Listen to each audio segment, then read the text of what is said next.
देखिए, इससे जो छोटे व्यापारी हैं उनको क्या लाभ हो रहा है? उनके 12 लाख के आमदनी पर तो आपने कोई टैक्स की राहत दी नहीं, पहली बात।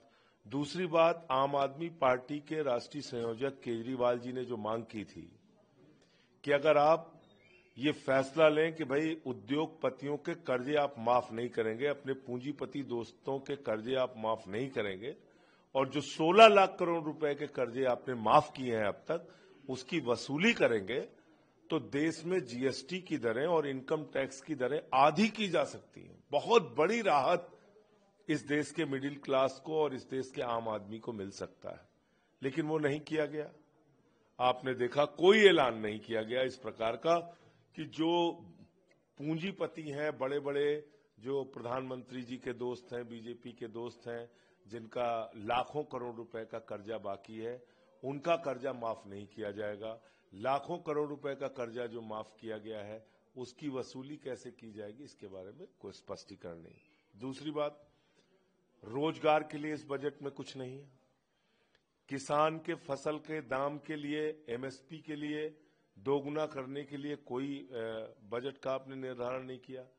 तो कुल मिलाकर एक ऊंट के मुंह में जीरा आपने सैलरीड क्लास को जरूर दिया है, बाकी इसके अलावा इस बजट के अंदर कुछ भी नहीं। आप लोग तो सैलरीड क्लास के लिए, मिडिल क्लास के लिए लगातार आवाज उठा रहे थे कि मिडिल क्लास को सुविधाएं मिलनी चाहिए, तो सैलरीड क्लास के लिए तो राहत है। देखिए, जो छोटे मोटे बिजनेस करने वाले लोग हैं, उनको आपने इससे बाहर कर दिया।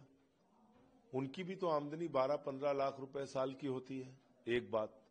दूसरी बात क्या है कि सबसे बड़ा इस देश की अर्थव्यवस्था को चौपट करने का कारण क्या है कि आपने चंद पूंजीपतियों का 16 लाख करोड़ रुपए माफ कर दिया।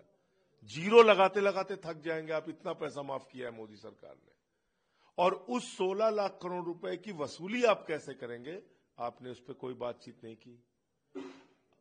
आने वाले दिनों में आप अपने पूंजीपति दोस्तों का कर्जा माफ नहीं करेंगे, इसके बारे में आपने कुछ नहीं बोला, चुपचाप रहे आप। एमएसएमई के लिए कई सारी घोषणाएं, खासतौर पे जो स्टार्टअप के लिए लोन, ऐसी घोषणाएं हम पहले भी इनकी देख चुके हैं। जमीन पे क्या उतरता है? जमीन पे तो हम यही देख रहे हैं कि पूंजीपति दोस्तों का कर्जा माफ हो रहा है। बजट में बिहार का कई बार जिक्र आया, अपोजिशन इसे लेकर सवाल खड़े कर रहा है कि बिहार में चुनाव, इसलिए उसके फोकस है। देखिए, पहली बात तो अभी एक दिमाग में डाउट यही हो रहा है कि इस बात का नोटिफिकेशन ये कह रहे हैं 8 फरवरी के बाद आएगा। क्यों भाई? आप दिल्ली के चुनाव परिणाम का इंतजार कर रहे हैं? आप जो भी स्पष्ट करना है आज करिए ना। तो इसलिए बहुत सारी चीजें हैं, और ये सरकार जहां तक है, मैं फिर दोहरा रहा हूं इस बात को कि देश में जो पूंजीपति हैं, जो बड़े बड़े उद्योगपति हैं, उनके लिए काम करती है। बिहार के आरोपों पे आप क्या कहेंगे कि बिहार को बजट सेंट्रिक रखा गया है? कुछ करके तो दिखाएं। 1.5 लाख करोड़ रुपए तो कब की घोषणा किए हुए हैं मोदी जी कि 1.5 लाख करोड़ रुपए हम पैकेज देंगे बिहार को। मिला क्या, वो बताइए ना, उसका हिसाब दीजिए। क्या किया आपने बिहार